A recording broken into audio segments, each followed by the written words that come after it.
Бул сабакта биз силер менен кыймылга карата маселелерге токтолобуз.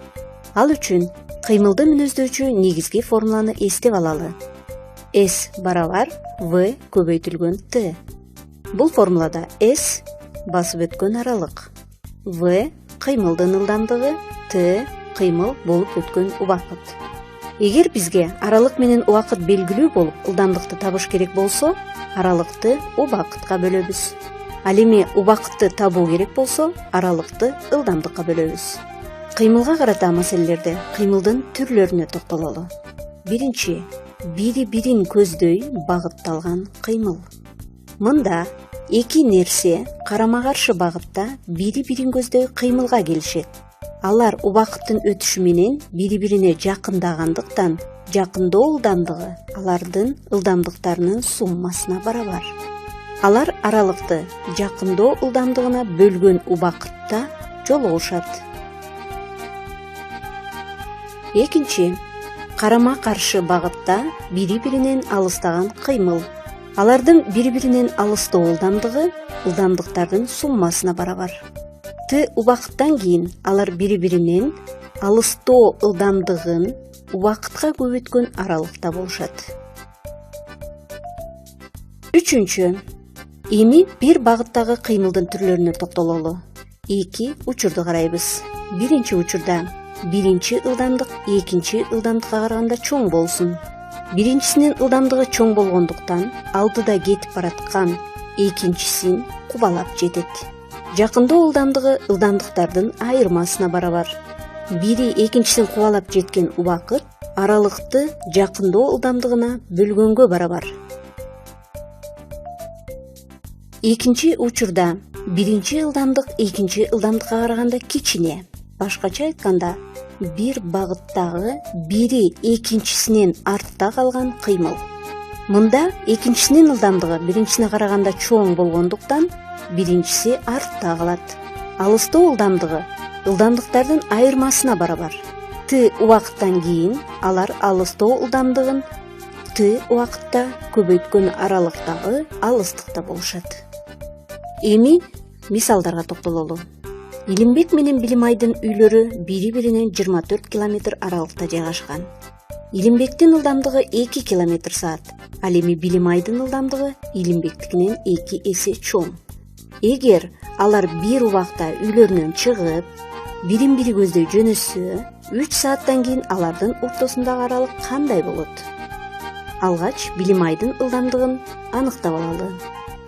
Билимайдын ылдамдыгы Илимбектин ылдамдыгынан 2 эсе чоң болгондуктан 2 көбөйтүү 2 4 км/саатка барабар.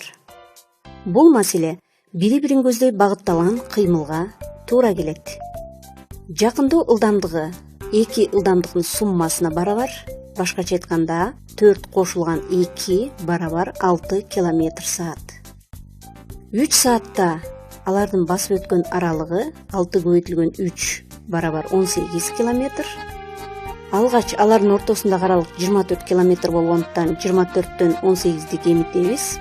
Демек, 3 сааттан кийин алардын ортосундагы аралык 6 км калат. Жообу 6 км. Экинчи мисал. Илимбек менен Билимай бир учурда мектептен чыгып, карама-каршы багытта үйлөрүнө жөнөштү. Илимбектин ылдамдыгы 2 км/саат, ал эми Билимайдын ылдамдыгы Илимбектен 2 эсе чоң. 3 сааттан кийин алардын ортосундагы аралык кандай болот? Бул маселе карама-каршы багытта бири-биринен алыстаган кыймылга туура келет. Билимайдын ылдамдыгы 4 км/саат. Алардын бири-биринен алыстоо ылдамдыктарын суммасына барабар. Башкача айтканда 4 кошуу 2 барабар 6 км/саат. Демек алар 3 сааттан кийин бири-биринен 18 км алыстыкта болушат. Жообу 18 км. Үчүнчү мисал. Илимбек менен Билимайдын үйлөрү бири-биринен 24 км аралыкта жайгашкан. Алар бир учурда үйлөрүнөн чыгышып бир багытта мектепке жөнөштү. Илимбектин ылдамдыгы 2 км/саат, ал эми Билимайдын ылдамдыгы Илимбектен 2 эсе чоң болсо, 3 сааттан кийин алардын ортосундагы аралык кандай болот?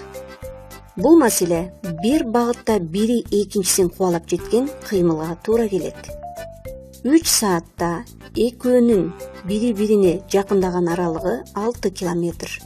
Экөөнүн ортосундагы баштапкы аралык 24 километр болгондуктан 24төн 6-ны кемитсек 18 километр калат. Жообу 18 километр. 4-үнчү мисал. Илимбек менен Билимайдын үйлөрү бири-биринен 24 километр аралыкта жайгашкан. Алар бир учурда үйлөрүнөн чыгышып, бир багытта мектепке жөнөштү. Илимбектин ылдамдыгы 2 км/саат, ал эми Билимайдын ылдамдыгы Илимбектикинен 2 эсе чоң болсо, 3 сааттан кийин алардын ортосундагы аралык кандай болот? Бул маселе бир багыттагы бири экинчисинен артта калган кыймылга туура келет. Билимайдын ылдамдыгын аныктасак 4 км/саат, алардын бири-бирине жакындоо ылдамдыктардын айырмасына барабар. Башкача айтканда 4 минус 2 барабар 2 км/саат. 3 саатта алар бири-биринен 6 км/саатка алыстагандыктан 24кө 6-ны кошсок 30 км. Жообу 30 км алыстыкта болушат. Демек, кыймылга карата маселелер жалпысынан 4кө бөлүнөт. Бири-бирин көздөй багытталган кыймыл, карама-каршы багытта бири-биринен алыстаган кыймыл, бир багытта бири экинчисин кубалап жеткен кыймыл, бир багытта бири экинчисинен артта калган кыймыл. Бул сабакта алган билимиңер кыймылга карата маселелерди чыгарууда жардам берет деген ишеничтемин.